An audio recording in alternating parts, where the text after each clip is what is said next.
In the previous episode, we talked a little bit about the reasons that motivates us to make content about real China that is ignored by most of the mainstream media in the West. But the conversation went beyond that, and Lee also shared his opinion about the current situation of the Chinese economy, technology, and how people live a happy, safe life here. Let's hear what we talked about.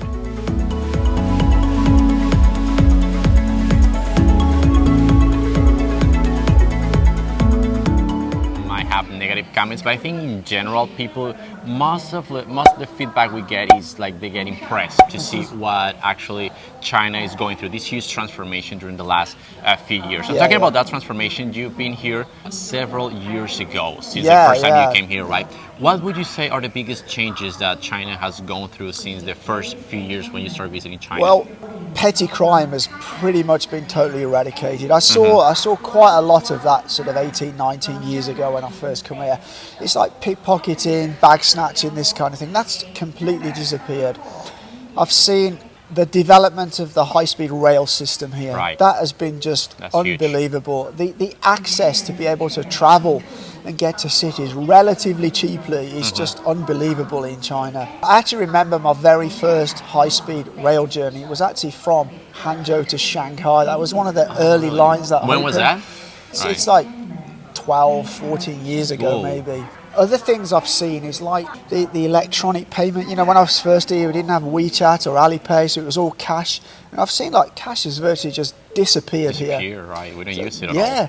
And I've also noticed the standard of living of Chinese people has increased significantly. You know, when I was first coming here, the exchange rate was much better. I actually felt quite wealthy here. But now I don't, because so many Chinese people are making good incomes and living very good lives. Okay, fair enough, it's more so in the big cities. Yeah. But that's like anywhere in the world, you know, the people in the big financial districts and business districts, they're the ones that are making, they make more, I look at some of the salaries my friends earn in Shenzhen, and it's probably more than people are earning in the UK. Even rural areas. You know, I remember pulling up at a restaurant and we're in the middle of this really rural area. There's like a Porsche, a Mercedes, a BMW parked outside of a restaurant, you know. So people have money here, and people here are very entrepreneurial. Right. They see an idea, they execute on that idea, and they make money. A lot of people in the UK think, oh, the West is so advanced. But like, I see things now where China is way more advanced than the UK. So payment systems, electronic payment systems, communication networks. You can pretty much go all over China and you get a good 4G, if not a 5G connection, and it's fast. The fact that we live in China and we've had the chance to visit many places all around the country somehow give us the opportunity to have a wider perspective about China. For sure. Right? What do you think is going to be the future of China in the next 10 or 20 years, if you adventure to say so? Because many people are predicting China is going down in many ways. I don't see it collapsing. I mean, yes, their economy is going through a bit of a rougher phase at the moment. There's some issues in the property market. We're recovering from the lockdowns and COVID. But I see that the engine is restarting. You know, I see AI is going to take a huge role. I've been to factories here and I've seen how they're automating, and this will keep China competitive. The cost of labour now is not cheap in China, not like it was 15, 20 years ago. So it's not like Bangladesh or Mexico where the labour's still very cheap. But by China automating their factories, they're still able to compete with these low labour economies. Right. You look at EVs, you look at drones, you look at phones. They're starting to be very dominant in those areas because they've invested. So I do think there'll be challenges, because I think there's going to be challenges of employment actually. Because I think AI and large computing is going to really shake up the employment market. AI will actually create jobs as well. But it'll be in different skill sets to what there is there. I think in the future there's going to be far less people working in factories, and there's going to be more people needed in the higher skilled technology field. And I think China are realising that. I think one thing China have done very, very well, if you compare like China with India in 1980, their economies were the same size. And now China is 6-7 times larger. But I think one of the things is the government here realise that education is a very key thing. And you see this in the culture as well, the parents, the way they want to educate their children. So I think this is a big thing for the future. China's already the largest economy if you measure it in purchasing power terms, which is a more fair measurement than raw GDP. I hear this talk of all these other countries decoupling from China, but I actually don't think they can, because China manufactures so much of the raw materials and parts. There's no way they can decouple. There's no like way they can decouple, yeah, you know. Course. And Chinese are smart. You hear stories, it's moving to Vietnam or somewhere else, but actually a lot of these companies are actually Chinese owned. Yeah.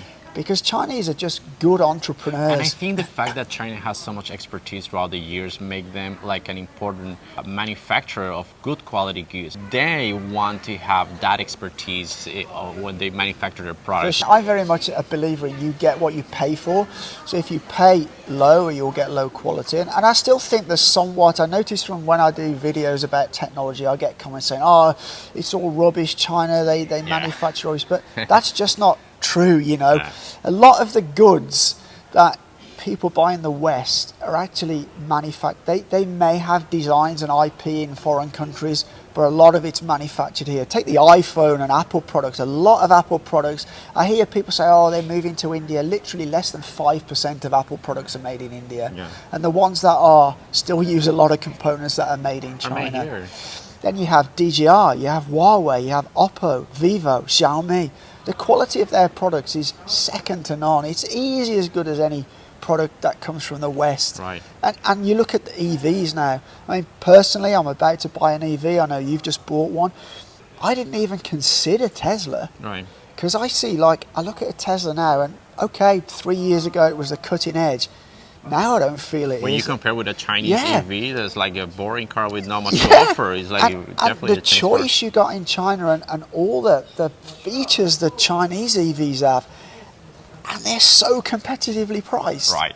And you have all kind of options, all range of prices, all range of features that you cannot imagine a regular car would have. Price-wise, you've got stuff that starts at 50,000 RMB, which is what, $7,000, something like that, around. Up to over $1 million RMB, which is like $130,000, and everything in between. Whatever your budget is, there's something to fit your budget. Where Tesla, they've got 4 models? Something? 4 models. Yeah, and even the base one is a lot more expensive than a lot of the EVs here in China. Yeah, and when you compare it to a regular car you might get for half of that money, the features that you can get on a Chinese car and the quality that you get there, as we were discussing brands like Bugatti or BYD, Xpeng, these kind of brands offer a lot of good features, a lot of good value for the money that you're paying. I mean, don't get me wrong, I do think Teslas are good, and they were the pioneers. They've really driven the market. I have a lot of sort of admiration for Elon Musk. He's done something that virtually nobody else has ever done. He's totally changed the market, and for the good. But he's by having his factory here in China, he's really spurred. He's give it's not just something for Chinese brands to aim for, but Chinese brands to surpass, and they're now doing that. And I really think Tesla will need to up their game in the Chinese market. You mentioned before they've already cut the price a bit. Yeah. But I really think they're going to have to up their game by putting more features for that same money in their models. Because I look at them now and I go, actually, they're pretty boring compared to the alternatives I have. That's the thing. For example, these cars that Tesla is producing, they haven't changed much since the beginning. Yeah, exactly. They just make for a little iteration in the Model 3, and that was it. In the headlights in the back, that's it. But then when you compare, you see these Chinese brands who are making super outstanding cars with a lot of features like autopilot, using LiDAR, for example, for the autopilot, using a lot of super premium sound system for the cabin, like 8K screens for a car, premium features in a car that makes them safe, reliable, fun to use. So of course you're gonna choose that kind of car every time. And do you think these, for example, talking about EV makers, do you think they will succeed in the global market if some countries allow them I think to go there? ultimately they will. I mean, you're already seeing now some of the legacy automakers in Europe signing deals with Chinese brands because they are so far behind in the technology. I mean, look at Volkswagen. Volkswagen are pretty much the largest car company in the world, the VW group. They got VW, Porsche, Audi. Yeah. And they are nowhere near. I mean, they've just signed a deal with Xiaopeng. They're entering more joint ventures in China. I think that's the only way they're going to be able to stay relevant, because China have the whole supply chain from the minerals out of the mine, you know, all the components, all the car companies here are developing their own silicon chips. Every part will be, you know, made in China. And these Chinese companies, as we discussed before, are entering in a strong way to other markets like Southeast Asia, Latin America, Africa, and they're getting stronger and stronger in this market with a strong presence, a very good reputation because of the products they make. Do you think ultimately places like North America will have to accept it and let them in as a big player? Personally, I think they do, because you're going to have a situation where, like, North America are going to isolate themselves, and ultimately the consumers will be going, well, why are we paying like 30-40% more than everybody else, you know? And I think the pressure will ultimately get there, where either they'll sell more or they'll enter into joint ventures with North American companies to build in, maybe, you know, they'll probably build in Mexico and then ship into the North American market US from and there. Canada, yeah. Something else I find really interesting about the EV market in China, you've actually got a number of players that are not traditionally from the auto space entering, like Xiaomi and Huawei.